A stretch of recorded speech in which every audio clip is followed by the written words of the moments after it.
Class 9-এর বহুপদী সংখ্যামালা।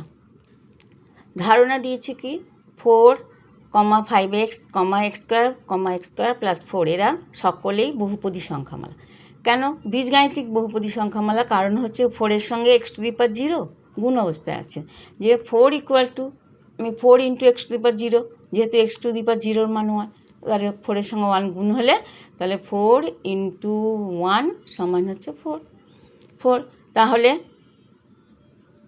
4, 5x এক পদ বিশিষ্ট। এবার বলছে কি কোনটা কোন পদ বিশিষ্ট? তাহলে 5x এক পদ বিশিষ্ট সংখ্যামালা, এটাও এক পদ বিশিষ্ট হবে x⁻0, যদিও লিখিনি আমি এখানে এক পদ বিশিষ্ট।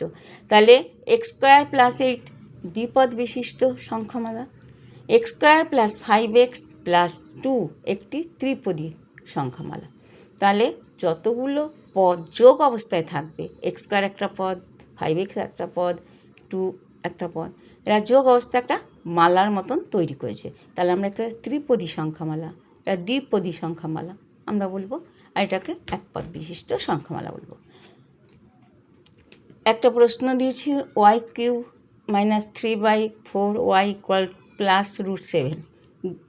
2 নম্বর একটা সমীকরণ দিয়েছি, 3 নম্বর একটা বলেছে এই তিনটে সমীকরণ, এই বীজগাণিতিক সংখ্যামালাগুলি বহুপদী সংখ্যামালা এবং প্রত্যেকের মাত্রা কত। তাহলে আমি কী করলাম, বললাম 1 নম্বর লিখে এই সংখ্যামালাটি বহুপদী একটা সংখ্যামালা, এক চল বিশিষ্ট সংখ্যামালা, এবং এর সূচকগুলো পূর্ণ সংখ্যা, ধনাত্মক পূর্ণ সংখ্যা, অখণ্ড নয়, খণ্ডিত নয়। তাহলে এই সংখ্যামালাটি বহুপদী সংখ্যামালা। মাত্রা কত? না, মাত্রা 3। তাহলে সর্বোচ্চ যে সূচক থাকবে, মানে পাওয়ার বলছে যেটাকে ইংলিশে, বা সূচক, সেটাই হচ্ছে সেই বীজগাণিতিক সংখ্যামালার মাত্রা।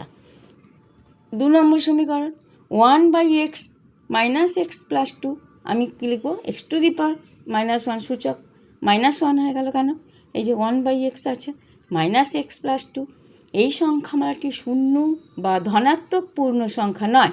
এই সংখ্যামালাটি কী হচ্ছে? শূন্য, এই যে এখানে -1, এখানে 1 আছে, কিন্তু এখানে -1, মালাটার মধ্যে কি -1 আছে, তাহলে পূর্ণ সংখ্যা হলেও ঋণাত্মক, ধনাত্মক নয়, সেই কারণে এটি বহুপদী সংখ্যামালা নয়।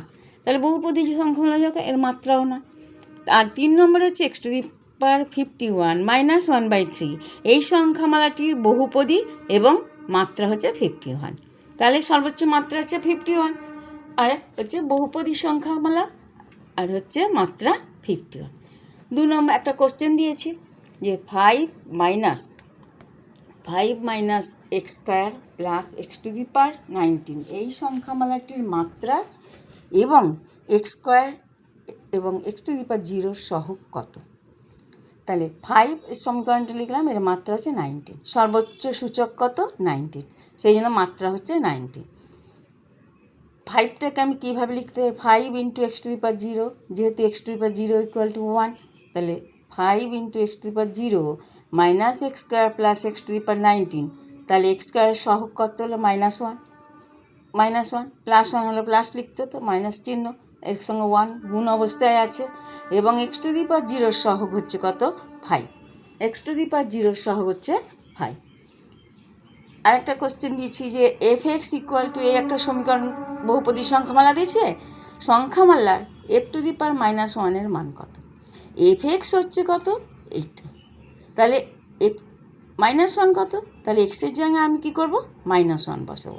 তাহলে 2 × -1³ +−1² +−1, এক্সের জায়গায় মান বসাচ্ছি +4, তাহলে 2 × -1 +1 -1 +4, তাহলে -2 +1 -1 +4, তাহলে 5 - 3 = 2। তাহলে f-1 এর মান হচ্ছে 2। তাহলে এক্সের জায়গায় আমরা এইভাবে সমীকরণ, কোনো মান জানতে চাইলে এইভাবে আমরা মান বসিয়ে সমীকরণ নির্ণয় করব।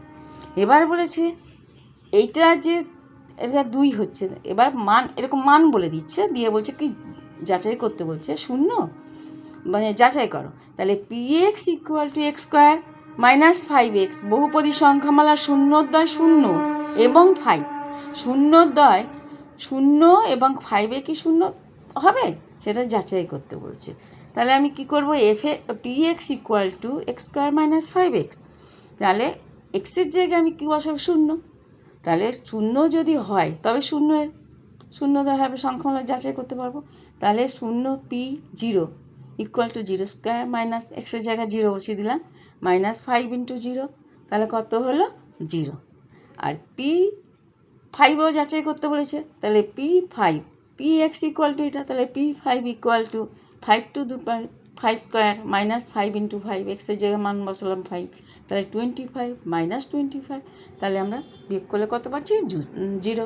তাহলে এই বহুপদী সংখ্যামালার শূন্যদ্বয় শূন্য এবং 5 শূন্য বেরোবে, এটাই যাচাই করা। এটাই হচ্ছে যাচাই করে এইভাবে মান নির্ণয় করতে হবে। এখানে শেষ করলাম।